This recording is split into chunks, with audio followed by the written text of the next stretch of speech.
Kilala yung opisina namin bilang PIMO, Provincial Information Management Office.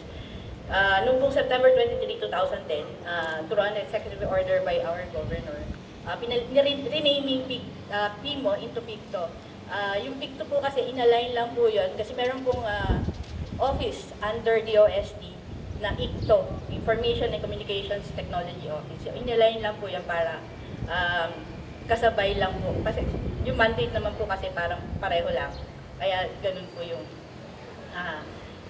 naging PICTO po kami. At yung karamihan din po sa inyo, yung function ng office namin is pagka po, ang alam po ay kasi kami po yung tinatawag pag nasisira yung computers, yun ang ginagawa namin. Pero meron pa po kaming ibang ginagawa. Kami rin po yung nagme-maintain ng website namin, www.quezon.gov.ph. We try to maintain to be as dynamic as possible. Depende po sa data na nakukuha namin. Para lang po sa inyong kaalaman, kung meron po kayo sa mga opisina nyo na meron kayong mga activities, programs na kailangan nyo ilagay sa web, pwede nyo pong ipapost yun sa website natin.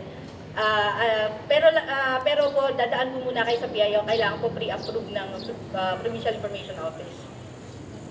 At yung pong mga buhat po January, yung pong mga flag ceremonies, ina-upload po namin yan. Kung hindi kayo nakaka-visit sa website natin, lahat po ng flag ceremony from January, nakaano po yan sa website. Meron po ang probinsya na YouTube channel.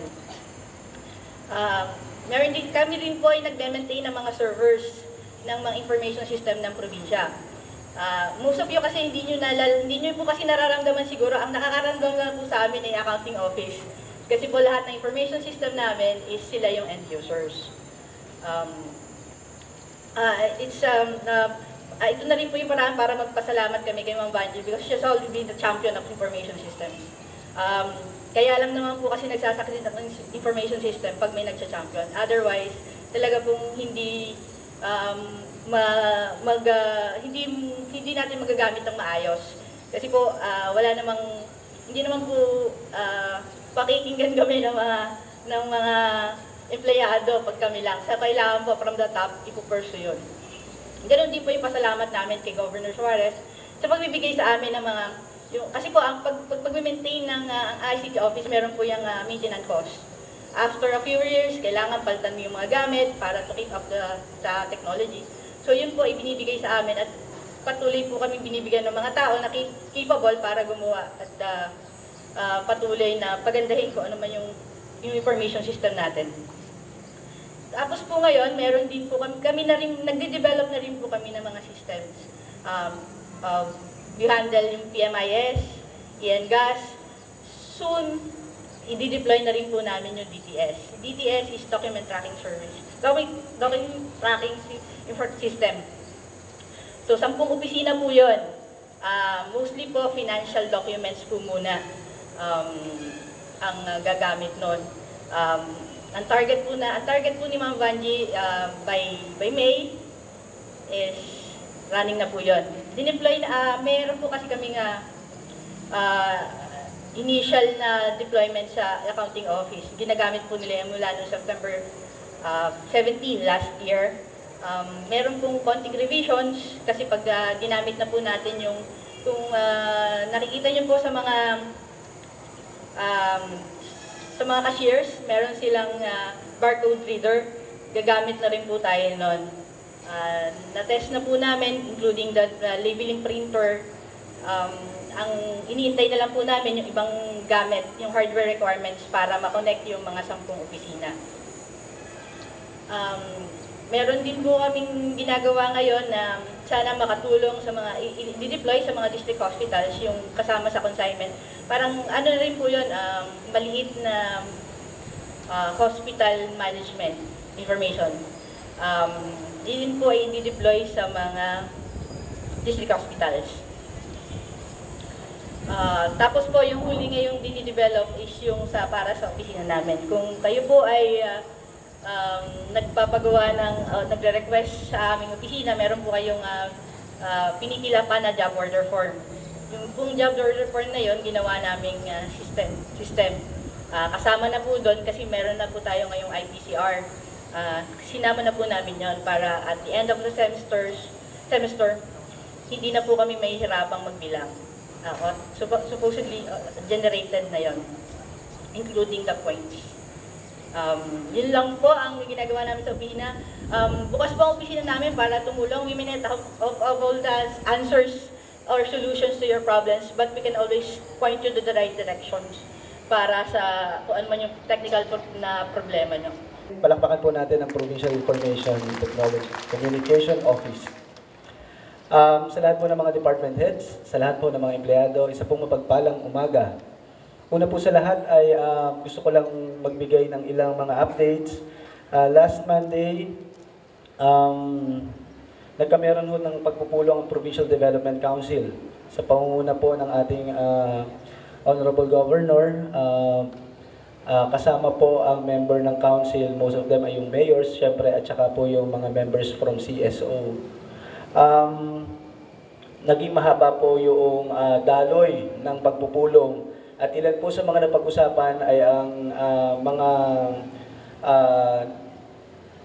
proposed project ng national government, especially yung pong proyekto na gusto pong simulan ng MWSS.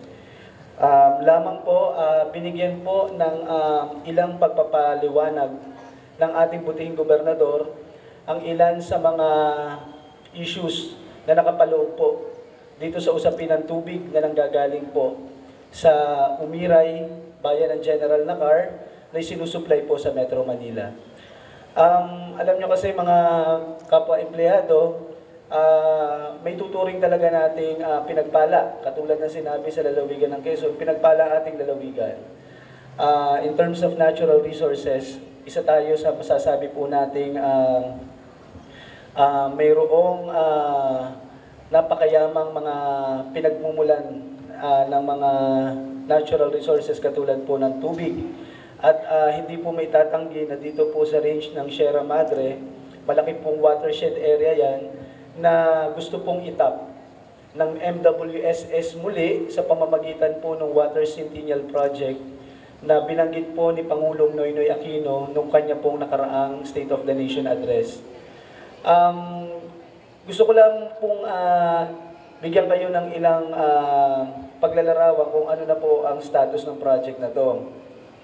Supposed to be po, yung pong MWSS ay noon pa nakapag-present sa atin upang masecure ang isa po sa napakahalagang requirement ng proyektong ito.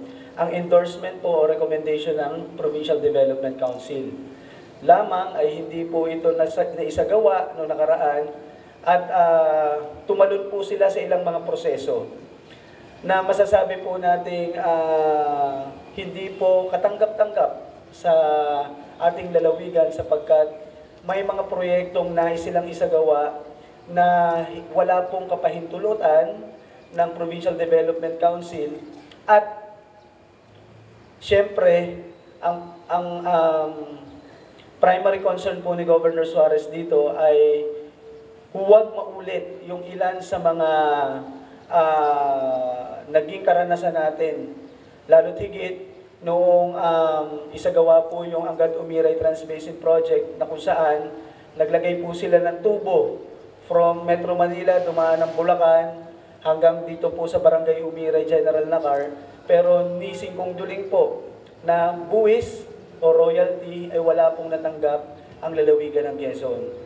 Hindi po makatwiran para po sa isang programa o proyekto na ang isang pamahalaang lokal po ay hindi makukonsulta at wala pong pagsang-ayon, lalo tigit ng community, at ito po ang iniiwasan natin.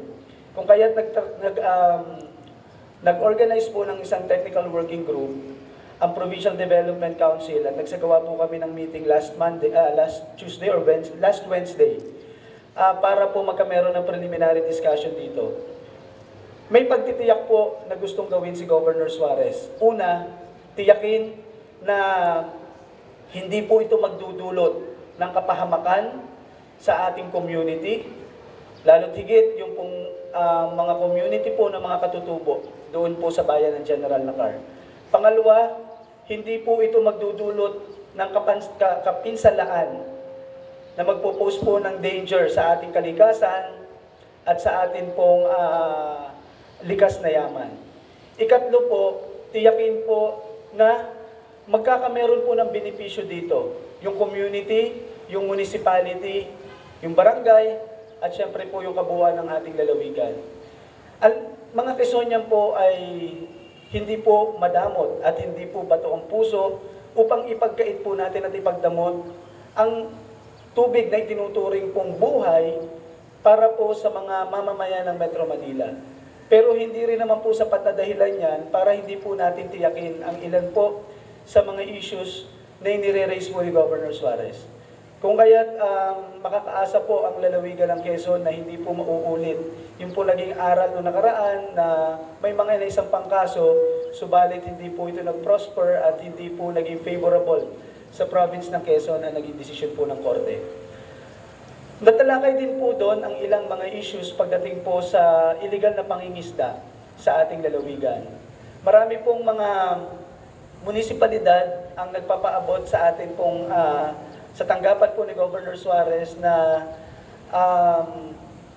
ang presensya po ng mga illegal at mapamuksang pamamaraan ng pangingisda ay lantaran po sa iba't iba pong bahagi ng mga municipal waters dito sa buong probinsya ng Quezon.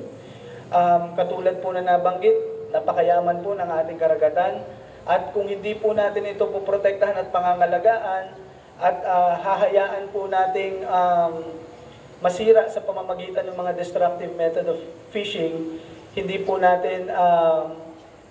magiging sustainable. Yun pong pamamaraan ng paggamit po natin sa ating karagatan.